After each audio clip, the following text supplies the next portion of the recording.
وحشتوني 3 شهور كتير أوي، أوعدكم إن أنا هارجع ومش هاقطع تاني زي زمان. تخيل كده معايا يا صاحبي إنك تكون مفكر نفسك كده فاشل وضعيف في كل حاجة حرفيًا وما فيش ولا بنت حتى بتبص لك، وبتتعرض كمان للخيانة وبالصدفة البحتة بتكتشف إنك أقوى شخص في العالم. قصتنا هنا بتحكي عن واحد اسمه لايت نفسه يساعد أهله إن هم خلاص هيموتوا من الجوع ونفسه يعمل كل حاجة ليهم، فبينتقل هنا للعاصمة علشان يقدم في النقابة. وهو ماشي كده في واحد كده بيقول له وسع يا لطخ انت حتة إنسان امشي من وشي. وبنعرف هنا إن حرفيا الجنس البشري بيتعامل معاملة العبيد، والعالم ده فيه أجناس كتير. ولما يخش كده بيقدم البت بتقول له هو انت فاشل يا ابني، انت مجرد انسان جاي تقدم ليه، انت هتبدأ من الفئة اف، وطبعا الفئة دي اساسا اقل فئة. فهنا بيقول لها لا على فكرة انا عندي موهبة كبيرة تحبي تشوفي، اوريكي. فبيطلع لها كده حاجة زي البلورة بتلف، ولما بيضغط عليها كده بيطلع الشوكة. وانا على فكرة بعرف اعمل حاجات احلى من كده بكتير، هي جت صدفة بس معوجة هعدلها لك، او اقول لك هعمل لك حاجة تانية خالص. فبيطلع لها تفاحة، ومرة تانية فينو، بس حرفيًا معفنين يا صاحبي. هنا بتقول له طبعًا أنا ما غلطتش، أنا قُلت عليك فاشل لإنك فاشل، حتى الموهبة الفاشلة بتاعتك كمان معيوبة، أنت متخيل؟ فبيتحايل عليها كده طب اديني أي مهمة والنبي، والنبي، والنبي. وحياتي.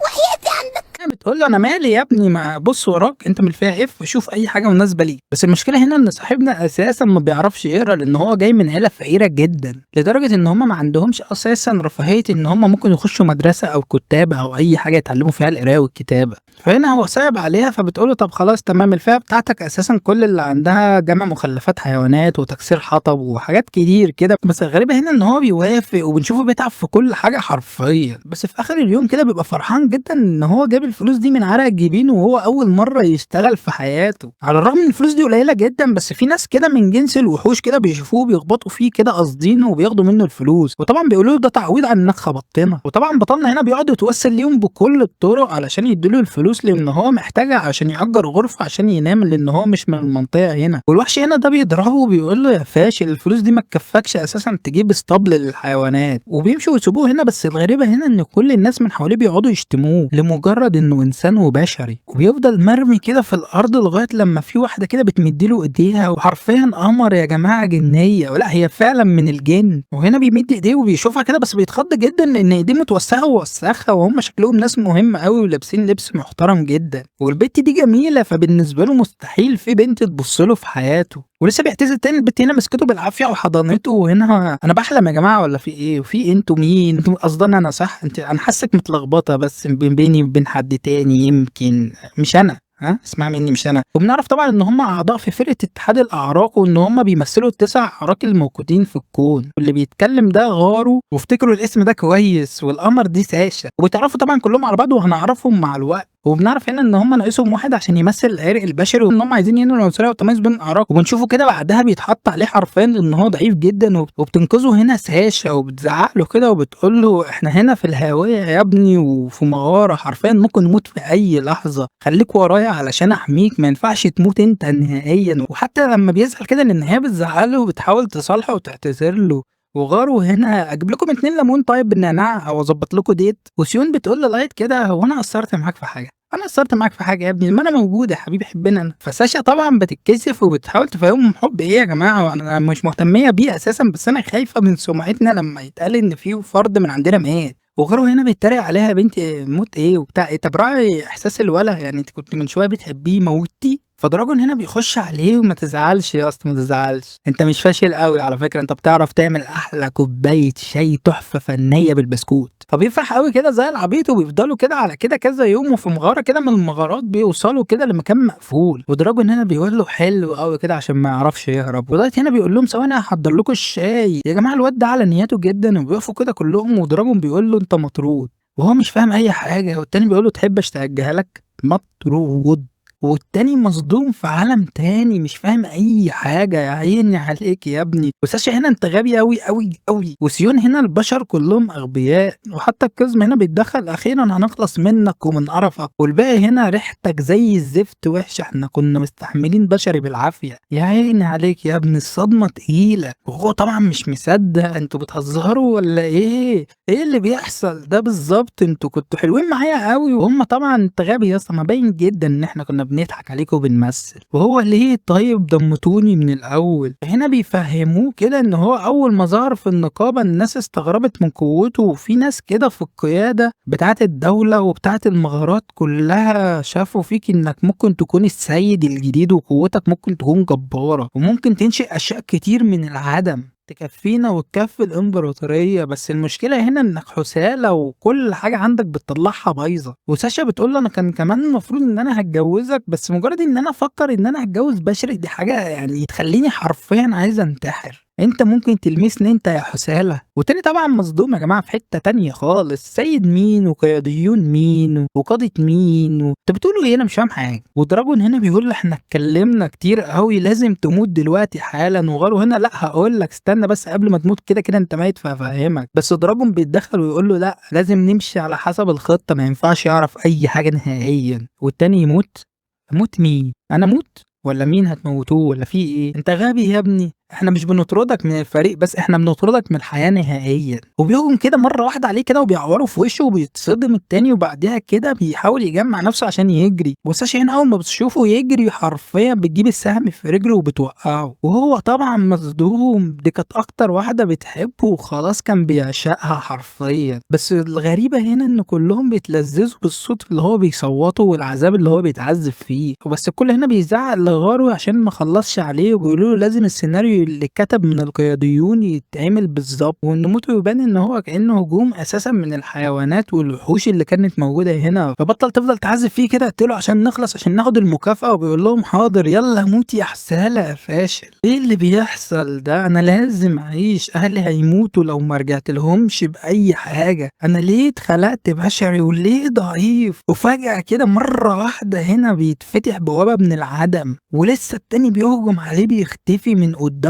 مرة واحدة، والكل بيتصدم. الواد ده مش عنده أي ذرة سحر نهائيا. نشوفه كده انتقل لمكان تاني نهائيا في الهاوية، وبيبص كده بيقول أنا لسه ما طلعتش فوق، أنا انتقلت لمكان تاني. مش هتفرق قوة مين أو مين أنقذني، كده كده أي وحش هيعدي من هنا هيقتلني وخلاص حرفيا شبه هيستسلم. وبيفضل كده يفتكر أيامه معاهم وإزاي كانوا حلوين جدا، وإن كمان ليه عايزين يموتوه، ومين السيد اللي المفروض اكون انا ده، وانا السيد مين؟ في ايه؟ انا مش هينفع اموت هنا، امي وابويا محتاجيني. انا لو مت هنا هم هيموتوا من بعدي. انا لازم اقتلهم كلهم، لازم انتقم اللي اتعمل فيا. انا حبيتهم بجد من قلبي. ولسه بيحاول يجمع طاقته عشان يقوم بيلاقي وحش كده قدامه من المستوى 100، وهو مش مصدق نفسه. 100 ايه؟ انا كنت في الدور ال15 من شويه، انا بعمل ايه هنا؟ بيقول ما ينفعش اموت، ويجرب كده يفعل قوته، وبيقول ممكن يستخرج اي حاجه من العدم كالعاده زي ما هو بيعمل. وهو خلاص هيموت كده، بس بتظهر كده دواير كده سحريه في كل مكان حرفيا، وبتظهر كده من العدم واحده وبتقتل الوحش في ثانيه من غير حتى ما تلمسه. ايه العظمه دي يا بنتي؟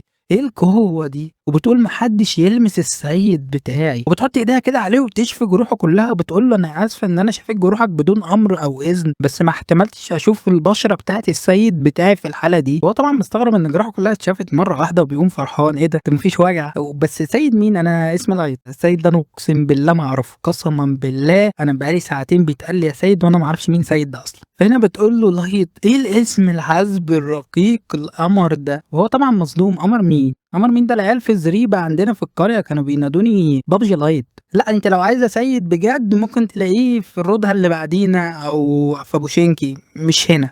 بس هي في موال تاني وبتقسم ان هي هتحميه وهتفضل جنبه وهو في عالم موازي. يا بنتي انت متاكده ان انا لايس؟ حاسك متلخبطه بيني وما بين حد تاني. وتقول له لا انت السيد وانا مي، بس هنقولها مي عشان ننجز يعني. وهي من المستوى 9999 وهو 9 ايه ده رقم ده والّا ده مستوى والّا ده رقم تليفون والّا إيه؟ وبتقول له إن هي مستدعاه بفضل الهبة والقوة بتاعته، وإن هو ممكن يستدعي أي شخص تاني كمان في نفس القوة بتاعتها، وهو أستدعي مين؟ أنا مستحيل أستدعي بشري أو كائن حي أساسًا. يا بنتي أنا آخري مستلزمات كده المطبخ، أكل وشرب وكمان بيطلع بايظ، يعني هاطلّع واحدة قمر زيِّك إزاي؟ اقنعيني. أنتِ مقتنعة؟ وهي طبعًا بتزعل ومفكراه أساسًا مش عايزها وبيقول أي حاجة علشان يبعدها عنه، وخلاص هتعيط، فهنا بيقول لها طب خلاص، خلاص، خلاص، خلاص، أنتِ زي الفل، أنا سيد.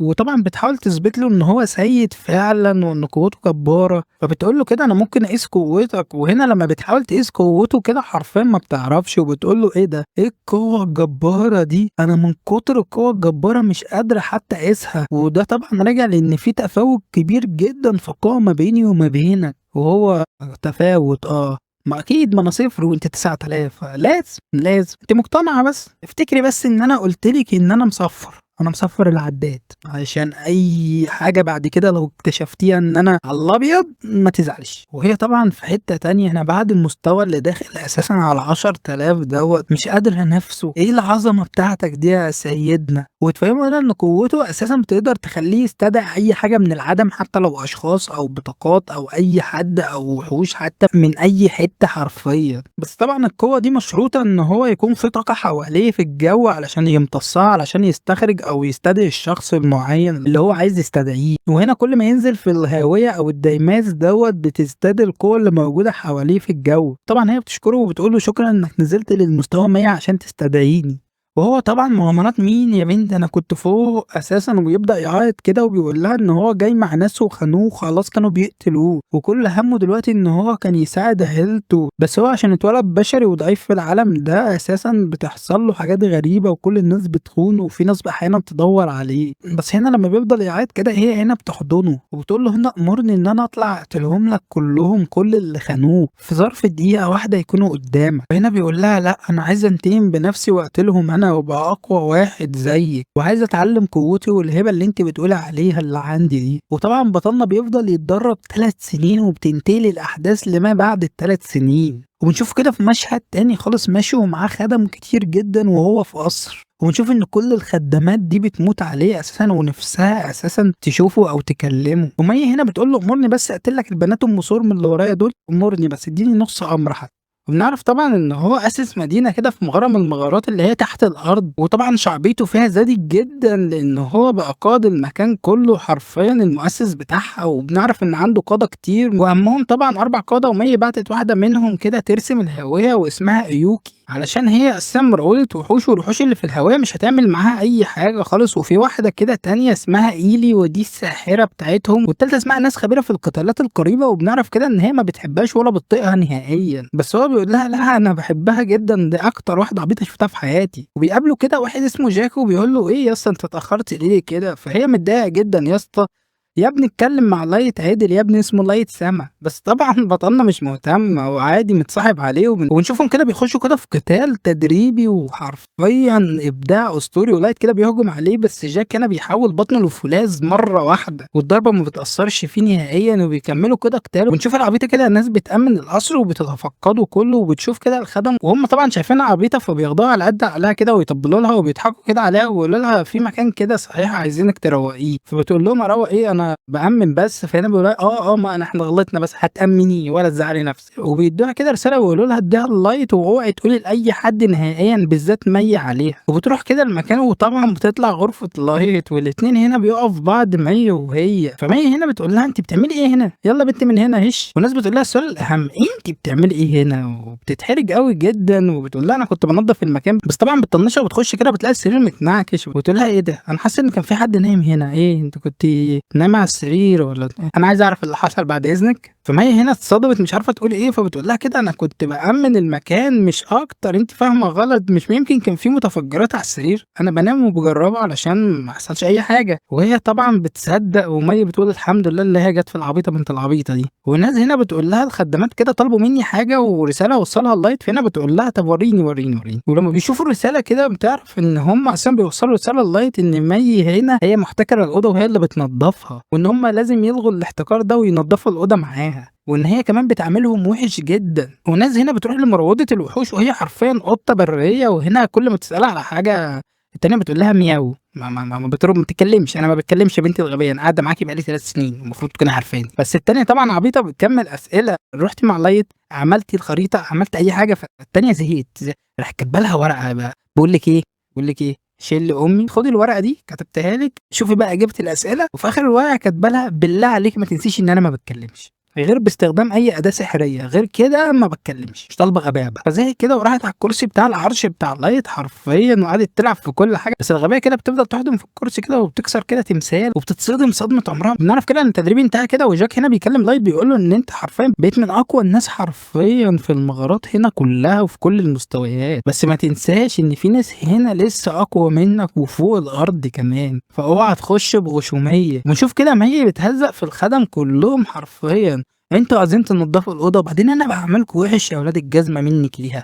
انا؟ وبعدين يا ولاد الغبيه حد يبعت ناس يعني؟ ده اغبى واحده في الكون. انت الغبيه قالت لي وهي تديني رساله ان انتوا قلتوا لها اوعي تقولي المي. تعبت يا جماعه ولا حاجه؟ تعبت؟ ده قالت لي اساميكوا واحده واحده، بتقول لي كده اوعي تقولي لحد. في الاخر كده بتامرهم ان هم ينضفوا الممر الطويل جدا اللي حرفيا بطول المستوى كله اللي بيوصل للعرش. ونشوف كده ناس مع الساحره كده بيعلقوا على بعض على مين بيحب لايت اكتر ومين هينام معاه. يا بختك يا عم لايت. وفي نفس الوقت كده بنشوف كده الخدم حرفيا بيتفقوا ازاي يقتلوا مي ويتخلصوا منها، بس هم طبعا صعبوا عليها وكانت راحه علشان تشيل العقاب من عليهم.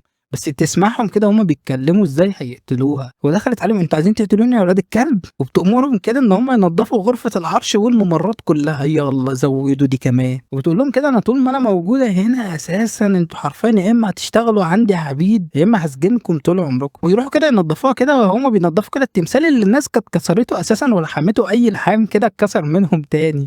يا عليكم عالم فقر، ده مي هتنفخكم. وبنروح كده الناس وبنشوفها كده عماله تفكر يا رب يا رب حد يلمس التمثال يا رب ويكسره وما يلبس فيا يا رب، يا رب انا بقيت من اقوى 4 حرفيا في المملكه، يا رب انا مش هرجع تاني اغسل صحون تاني يا رب. واليوم اللي بعده كده بيخشوا كده في مغاره غريبه كده وبنشوف بيعمل كده مروضه زي القطط حرفيا، والساحره هنا بتقول انا ممكن اعمل لك اي حاجه، ايه تيجي تنام معايا؟ وبيخشوا كده وحش كده غريب مره واحده، ولقيت هنا ان انام بوز امك فقر. وبيفتكر كده نفس اللحظة دي من 3 سنين، الوحش ده اللي كان من مستوى 100 كان قبله. وبيقول يا عدى وقت كتير قوي بس ايدي لسه بتترعش اول ما بشوف الوحش ده، مع اني بقيت اقوى منه اكتر من 100 مرة. وبيقول لهم انا اللي هقتله. على فكرة المغفل اللي فوق الارض بلع الطعم خلاص، وشكلنا هنرجع للارض قريب جدا وهننفذ خطتنا ونحتل العالم كله وهنبقى قادة العالم الجداد. وبنطلع كده للسطح وبنشوف غارو كده بيضرب بشري كده لمجرد ان هو شافه بس بيلم اكل من الزبالة، والتاني طبعا بيتوسل له سيبني وبيقول له لو شفتك هنا تاني هقتلك، انا بكره البشر. بعدها كده بنشوفه مع الوحوش صحابه كده بيخدموا عليه وبياكلوا كده معاهم وبيقول لهم كده كلوا اللي انتوا عايزينه انا معايا فلوس كتير قوي. وبيسالوه كده الفلوس دي جت منين وايه المهمه اللي من 3 سنين دي خلته اساسا غني. بيقول لهم ان الاتحاد والقضاء بيمنعوه ان هو يتكلم. بنعرف طبعا ان هو عمال يفكر في لايت وان المهمه دي اساسا كانت هي لايت، بس قللوا الفلوس عنه كتير جدا وهو كان المفروض ياخد فلوس اكتر من كده بكتير، وانه كان هيحكم المنطقه كلها وبسببه ما عرفش يعمل اي حاجه من طموحاته. فزعلان جدا ان هو ما قتلوش وبيسال نفسه كده هو السيد اللي القطع عمالين يدوروا عليه ده راح فين ولا هو مين اساسا. وفجاه كده بنشوف كده مي داخله عليهم كده وشكلها كده هي الطعم، وبتقول له ان هي خادمه اساسا عند لايت، وان لايت ده كان امير من الامراء وكان عايش في القصر الملكي بس هو سابه كده عشان يبقى مغامر والتحق بيكم من حوالي 3 سنين. وبتطلب منه ان هو يساعدها كده علشان تلاقيه، وان العيله الملكيه بتاعت لايت هتديله فلوس كتير جدا. وهو مستغرب جربوها ده كان نبيل من النبلاء ده ولا حد سال عنه، بس بيفكر كده ان القاده كلهم بيدوروا عليه وفي نفس الوقت هو هيستفاد. فبتكمل كده كلامه وبتقول له انا لو عرفت بس اخر مكان هو اختفى فيه انا ممكن اجيبه واوصل للمكان اللي هو موجود فيه. وبتديله كده 30 كيلو حرفيا من الذهب الخالص، ويقول كده في سره من الواضح ان في حاجه غلط بس مش مهم حتى لو فخ، دي مجرد بشريه وانا معايا جيش محدش يعرف يعمل معايا اي حاجه. وبيوافق كده وبيقول لها كده على فكره انا الفلوس والذهب دول اخر حاجه اساسا ممكن افكر فيها، ده لايت ده كان اخويا بقول لك انا من ساعه ما هو فارقني انا قاعد اعيط على فراقه، نفسي اشوفه تاني، ده اخويا يا بنتي. وبنشوفهم كده ماشيين مع بعض كده في الهويه وهي عامله نفسها اصلا تعبانه، وهو بيفكر طبعا هيعمل فيها ايه، وطبعا ان هي زباله حرفيا عنده. ولما بيوصل للمكان بيفهمها كنا هنا وهجمتنا وحوش كده غريبه، وهو وقع في فخ سحري كده وانتقل لمكان تاني واختفى، ومن ساعتها مش موجود وتقريبا هو مات. انا نفسي اجيب جثته عشان ادفنها، فيلا اعرف لنا هو انتقل لفين. وهي بتقعد كده تعيط وتقول انا اسفه اني ما كنتش معاك وانت بتتصف في وشك او السهم من البنت الجزمه الحربوقه اللي هي ضربتك بيه ده. هو طبعا اتصدم، هي عارفه منين كل الحاجات دي؟ فبيقول لها هو انت جاسوسه من مين بالظبط؟ مين اللي كان معانا في الفريق وقال لك على كل حاجه من الحاجات دي؟ انت طبعا مين من القاده او انهي عرق من الاعراق؟ وهي هنا اظهرت قوتها بالكامل وتقول لهم عرق وقاده، انا ما اعرفش مين دول، بس الحاجه الوحيده اللي انا اعرفها ان انا هقتلكم كلكم دلوقتي. والتاني اترعش من الخوف، وفجاه كده لايت بيخش سلام عليكم، وغيره هنا بيضحك يا ابني انت غبي يا ابني، انا كنت شاكك ان انت ممكن تكون لسه صاحي وعايش، بس ما توقعتش انك غبي بالدرجه دي، كان عندك امل وحيد انك تفضل هربان طول حياتك، انت رجعت للموت برجليك، انت مستواك حرفيا كان في الليفل ال15، حتى لو علي هيبقى كام 20 مثلا، وانا مستوايا 150، والناس اللي ورايا دول حرفيا اقل واحد 120 و130، وشكرا لغبائك انا بعاني بقالي 3 سنين عشان ما جبتش راسك للقاده ولسه خلاص هيهجم عليه. فلايت هنا بيقول له طب ما تسال الاول انا عايش ازاي، بس غيره هنا ما بيهتمش، يا ابني انت غبي مش مهتم، وعلى الاغلب البت دي هي اللي شكلها نقصتك عشان شكلها قويه جدا. فبيقول له صح، وغيره بيقول له انت عندك حل من اتنين، يا اما تركع لي دلوقتي وكأنك ثابت لغايه لما اقتلك، يا اما تجري واقتلك برضه. فلايت هنا بيقول له تصدق فكره، طب اقول لك حاجه، انا هفضل واقف ومش هعمل اي حاجه، هاجمني ووحدي مني انا مش هتحرك. وبيأمرهم كده ان هم يقتلوه، بس في لمح البصر كده رؤوسهم تتقطع وتتحط قدامهم حرفيا مي جبار يا جماعه. بس هنا بيقول لها انا بأمرك ان انت تروحي تراقبي المخرج، مالكيش دعوه باي حاجه هنا هتحصل. وغيره هنا بيقول له انت متاكد يا اسطى؟ ده هي حرفيا القويه الوحيده اللي معاك، ده ان كان معاك حد تاني اصلا. ولقيت هنا بيضربهم كده كلهم، وغاروا هنا لما بيحس ان هو خلاص هيخسر بيستدعي كده وحش ساحري اسمه فاينر بمستوى 500، بيقول له ايه ده مستوى 500 بس؟ هو ده تقليد يا اسطى ولا انت جايبه من سوق الجمعه ولا ايه؟ وغاروا هنا بيقول له انت لسه عند وعدك، انت مش هتتحرك. فهنا لايت بيقول له عادي يلا اتفضل. والوحش هنا بيجمع قوته كلها حرفيا وبيضربه بقوه جباره حرفيا، بس لايت هنا ما بيحصلوش اي حاجه، وبيقول له تصدق اتزغزغت، تحبي بقى تشوف الوحش الحقيقي؟ اصل الوحش اللي معاك ده تقليد. وبيستدعي كده هنا وحش بمستوى 9000 واسمه فاينر، والوحش هنا بينفخ بس حرفيا نفخه بيجمده ويكسره. والتاني مصدوم وبيقول له مستحيل، انت منتحل شخصيه لايت صح؟ انت مستحيل تكون لايت، انت حتى ما تقدمتش بالعمر ولو ثانيه واحده، انت لسه بنفس شكلك. وهنا بيقول انا لابس صور بيمنعني من التقدم في العمر. احب اقول لك انا لابسه ليه؟ عشان ما انساش حرفيا الالم والندم ان انا حسيت بيهم من 3 سنين عشان انتقم منكم. وبيركع له كده وبيقول له هم دول اللي حرضوني على فكره، انا ما كنتش عايز اعرف اي حاجه، هم دول والتسع اعراق الباقيين اللي كانوا معانا في الفريق هم اللي كانوا عايزين يعملوا فيك كده، انا ماليش دعوه. ولسه التانيين بيتكلموا بيقول لهم خلاص يا ولاد الجزمه هنموت كلنا. والله هنا بيقول له موافق يا اسطى، انا هصدقك مع انك كداب بس هصدقك، انا عايز اعرف بقى كل حاجه عن القاده والسيد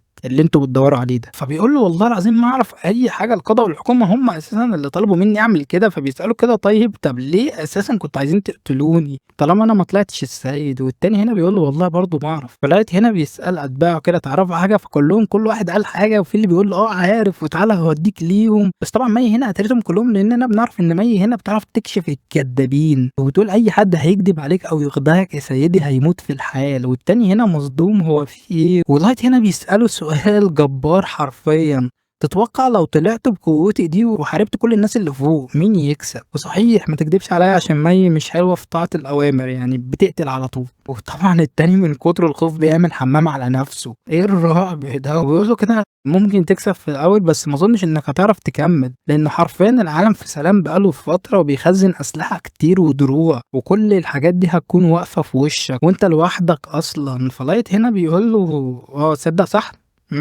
بفكر برضه ان انا ممكن اخسر لوحدي، فتعالى كده معايا تعالى. وبيفعل كده دائره سحريه حرفيا كبيره وبينقله كده في مكان تاني، وحرفيا في المملكه بتاعته تحت الارض في الهاويه. وبيقول له هي دي المملكه اللي انا عملتها في ال3 سنين اللي فاتوا. وبنشوف كده وحوش وناس كتير وخدم، والتاني مصدوم يا عيني. وبيأمرهم كده يظهروا كل مستوياتهم، وبنشوف مستويات جباره، ده جيش حرفيا عايز يحتل بيه العالم. وبقول له دي قوتي اللي جمعتها في خلال ال3 سنين اللي فاتوا، دلوقتي بس هاسألك تاني نفس السؤال، أنا ممكن أكسب القادة اللي أنتم بتتكلموا عليهم دول والّا لأ؟ مين فينا الأقوى؟ والتاني مصدوم صدمة عمره وما جاوبش على أي إجابة وبيفكر كده هو إزاي ما قتلش الشخص اللي قدام عينه ده، كان ضعيف جدًا لو كان قتله ما كانش صنع الوحش والغول اللي قدامه اللي هيسيطر على العالم.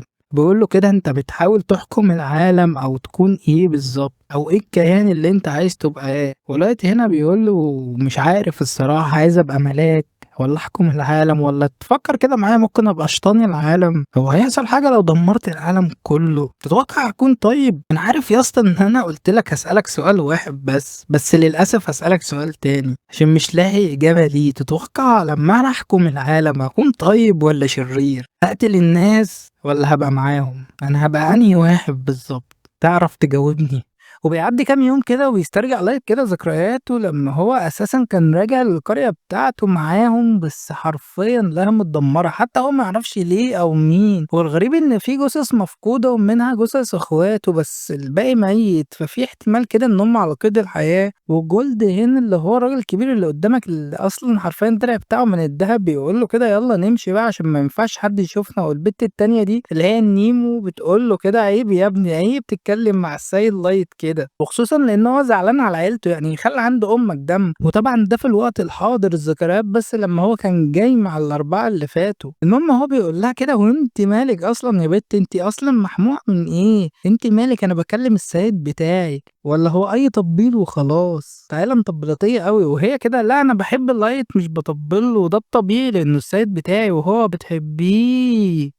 قُلتِ لي، إيه تحبّي أضبّطكم على بعض والّا أقول للسايد لايت إن هو يشقطِك والّا إيه؟ وهي اسكت يلا ولا اسكت، لغاية هنا بيقول لهم كده سيبكم بس من الهبل ده، إحنا أصلًا هنشِن حرب قريب جدًا ومحتاجين قوة كبيرة وفي نفس الوقت عايزين نجمّع معلومات، لإن إحنا مش عارفين مين الخصم اللي قدّامنا، ومن الواضح أصلًا إن هو دمّر القرية دي لإن هو شَك إن أنا ممكن أكون السيد الجديد، أنا لازم أعرف إيه معنى كلمة السيد أو المايسترو، لإن في ناس كتير بتقول على السيد مايسترو هنا، وبنشوفه بيظهر قوة جبارة جدًا، حتى الاتنين اللي معاه بيخافوا وجولد هنا بيقول له ممكن حد يحس بينا لازم نختفي، ولايت هنا بيحرّر القناع بتاعه علشان ما حدش ياخد باله منه وبيلبسه وبيفعّل سحر كده وبيخلّيهم يطيروا، لمّا نيمو كده بتكلم لايت هنا بيقول لها اسمي على فكرة على الأرض هنا هيبقى دارك وما ينفعش حد يقول اسمي عشان اسمي المفروض الشخصية دي ماتت، وإن هو هيروح دلوقتي عشان يسجل في النقابة عشان يعلّي الرتبة بتاعته أساسًا بشكل طبيعي ويشوفوا كده مدينة قدّامهم وبينزلوا كده علشان يتفقدوها، ولايت بيلبس الزُّن عشان ما حدش يشوفه، وهنا بنشوف قطاع الطرق كده بيستولوا على عربة والناس بشريين، وقطاع الطرق هنا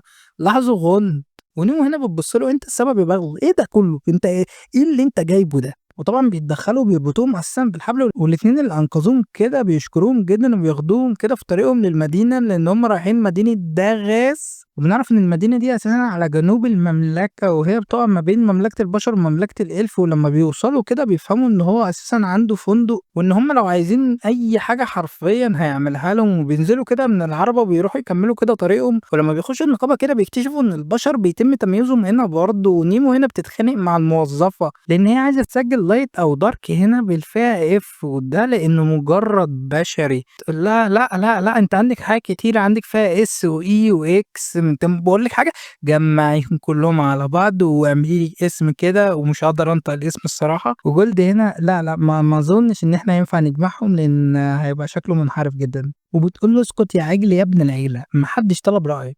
ولغاية هنا بينحني للموظفة عشان يعتذر لها أساسًا وبيقول لها آسف والله العظيم أصدقائي ما بيفهموش أي حاجة، وبعدها كده بتفضل أصلًا تعيط علشان هي أساسًا خلّت لايت والسيد بتاعها حرفيًا يعتذر بسببها، وبيروحوا كده للفندق عشان يباتوا طبعًا عند الراجل البشري اللي هم أنقذوه، وهو بيقول لهم كده أنا تحت أمركم في أي طلب، ولايت بيقول له إحنا هنأجر الدور الأخير عندك ده لمدة 6 شهور ومش عايز أي حد يخدمنا أو أي حد يطلع لنا نهائيًا. وبيدّوا له مقابل ده أساسًا فلوس كتير جدًا من الدهب، وهنا التاني بيقول له: "فلوس إيه؟ أنا ما أقدرش آخُد منّك فلوس أساسًا ده أنت أنقذتني." بس لايت بيدّيها له بالعافية، وبعدها لايت كده بيطلع وبيفعّل سحر كده عشان ما حدش يتجسس عليهم، ونيمو كده بتقول له: "عايز أفهم بس أنت طلعت فوق السطح ليه بالضبط؟ أنت ما كانش ينفع تطلع على الأرض نهائيًا تاني، أنت قوتك بتزيد في المغارات وتحت الأرض، أنت ليه طلعت فوق؟ أنت ممكن تتصاب أو تخسر هنا حرفيًا، أنت قوتك الأساسية في الاستدعاء." فرد عليها كده: انت مش عايزاني انتقم لنفسي واللي حصل فيا من 3 سنين واهلي اللي ماتوا اساسا؟ ايه عايزاني اخليكم انتوا اللي تنتقموا بدالي؟ ليه وانا رحت فين بالظبط؟ وهي طبعا بتعتذر له، وبنشوف كده قوه جباره بتهز المكان كله لمجرد ان هو زعل بس مش اكتر، وهي بتركع له كده وبتعتذر له. وطبعا يا جماعه بس انا عايز اكد لكم ان محدش يركع لاي حد، وده كله كفر انمي يا اخوانا عشان بس محدش يفهم غلط. بس هي طبعا بتعيط هنا وهو علشان يلحق الهبل اللي هو عمله، وان هي طبعا بنت هو وطى كده عليها وبيعتذر لها هو كمان، وهي لا لا انا اللي اسفه علشان اكفر لك اصلا على اللي انا عملته كده هريحك، وبتخلع كده الحذاء بتاعه وبتبوس رجله. وجولد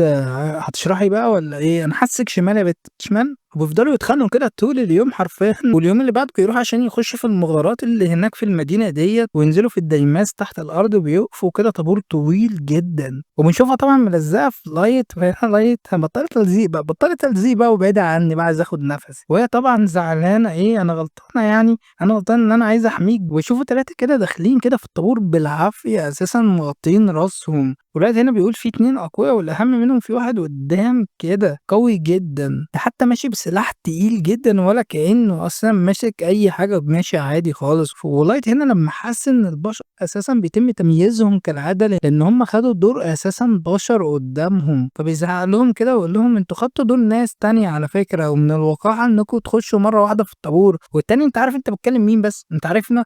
ولايت لا طبعا يا ما انت مغطي راسك يا اسطى، انا هشوفك ازاي ولا هعرفك؟ وبعدين انتوا حتى لو مشهورين او من عيله غنيه او مشهوره او كده، فانتوا تقريبا مفروض ما تعملوش اي جلبه او حوارات هنا، لان هيطلع عليكم سمعه مش حلوه. ونيمو هنا: تخيل تكون كده مهم ومن عيله عريقه وتتهان بعديها لانكم اساسا انتوا البشر وانتوا الناس، اسمع مني بلاش السمعه دي تطلع عليكم. والتاني طبعا اتضايق شويه: بشر حسال هيعلموني ازاي اتعامل؟ ولسه بيمسك السلاح بتاعه اساسا وهو السيف حرفيا جبار اللي على ظهره. بس في واحد مسكه كده من اللي معاه وقال له: بلاش نجرب السلاح على الناس دول، وبعدين اكيد السلاح ده كبير عليهم، دول شويه بشر ضعاف يعني، ويلا من هنا علشان ما ينفعش نعمل جلبه. وطبعا بعد ما مشوا الناس كلهم بتشكرهم: وايه ده، في حد بشر بيقدر يتحدى الالف ازاي؟ حتى البشر اللي دورهم اتاخد بيفضلوا كده يشكروه لان هم اساسا ما كانوش هيقدروا يتعاملوا مع الالف نهائيا. وبعد ما بيشكروه كده في واحد كده بيبص للغولد كده بيقول له: ايه ده، هو ده دهب خالص؟ اكيد ده مش كله دهب ساعة. ولسه جولد بيشكر في نفسه هنا. نيمو مزيف يا جماعة والله، بروتة وما بيعملش حاجة، ما يغركوش يعني الدرع. وطبعا صحابه بيمسكوه كده: احنا بنعتذر والله يا جماعة، احنا بنعتذر، الواد ده متطفل كده. ويا دوبك كده بيستغلوه اساسا: هي دي مرتكم الاولى؟ انتوا اول مرة تخشوا هنا؟ اصل الديماس هنا والمغارات طويلة وكبيرة بشكل فظيع، مستحيل تخشوا كده انتوا فاضيين، فين العتاب بتاعكم والشنط والاكل والشرب؟ وهم استغربوا: شنط ايه وتقول ايه؟ وبيجي كده الدور عليهم ويفهموه قبل ما يخشوا كده ان لازم يرجع يجيب العتاب بتاعه عشان يخش، عشان لو دخل كده هيموت. وولد هنا بيقول له: ما توقعتش ان احنا نتفتح بسبب ان احنا ما عندناش شنط بس. فهنا رايت بيقول له: ما طبيعي، احنا ما بنجيبش شنط، احنا عندنا صندوق سحري. ويتفهموا كده ان هم هيخشوا المره دي وبعد كده يبقى يجيبوا بس شنط بعد كده او معدات. ونشوف كده ان المغاره دي واسعه قوي فعلا لدرجه ان ايلي اللي هي القطه اساسا اللي هي مروضه الوحوش ما عرفتش ترسم خريطه للمكان كله. بعد ما بيمشوا شويه كده بتظهر الشمس تحت الارض. وايه ده، ازاي الشمس تحت الارض وتظهر بشكل فظيع كده؟ وكالعاده كده بيستخدم بطاقه سحريه بتخليهم يطيروا وهم متخفين. وبعدها كده بنشوف الناس اللي هم قابلوها قبل كده، وعلى فكره ده اسمه كايتو،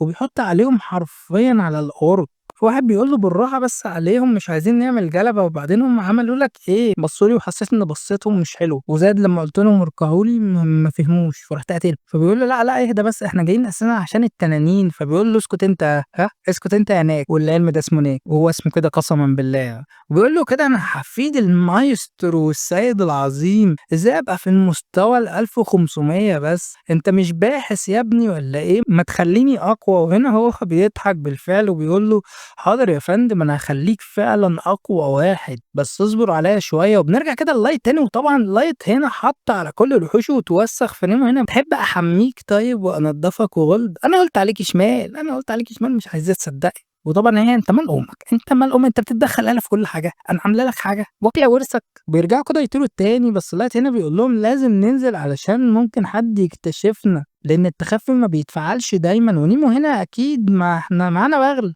بيلمع صبح وليل، والله لو معانا خرتيت هينفعنا اكتر منه. بيفضحنا ابن الفضحية، وهو طاير كده بيلمح البشر اللي هم ساعدوهم وبيتفرج كده عليهم، بس بيكسبوا القتال فعلا مع انه ما كانش متوقع، بس بيتدخل كده في اخر لحظة لان هو شاف اساسا تعبان كان هيقرصهم حرفيا، ويقول لهم خدوا بالكم انا مش هساعدكم تاني، دي المرة التانية اللي انا ساعدكم فيها. فالقائد كده بتاعهم بيشكرهم، حتى بيزعل الناس اللي معاه، اشكروهم يا ولاد الجزمة يعني الناس انقذوكم، وبيشكروهم كده. بس فجأة كده بنشوف الذئاب بتجري عليهم من كل حتة، والغريب كده ان هم بيعيشوا في اعماق الديماس والمغارات. طب هم بيعملوا ايه هنا؟ فبيجروا كده، بس لايت حرفيا بيقول لهم وقفوا وقفوا، الذئاب دي اساسا مش جايين لنا احنا، دول هربانين اساسا. وبالفعل ما بيهجموش عليهم وبيعدوا من جنبيهم عادي خالص، وفجأة كده بيظهر وحش عملاق والكل بيتصدم لان هو المفروض ما يكونش هنا. وللاسف يا جماعة الحلقة الرابعة خلصت، انا اسف والله. وعلى فكرة لسه كتير، يعني كل اسبوع هينزل حلقة، حرفيا بتنزل ما بين السبت للحد، هانزّلهم كل أسبوع طبعًا، وهاحاول ما افصلش. والله أنا عارف إن أنا باقطّع كتير، والقطعة اللي فاتت كانت كبيرة تقريبًا 3 شهور أو 4 شهور، فأنا آسف ويالّا سلام.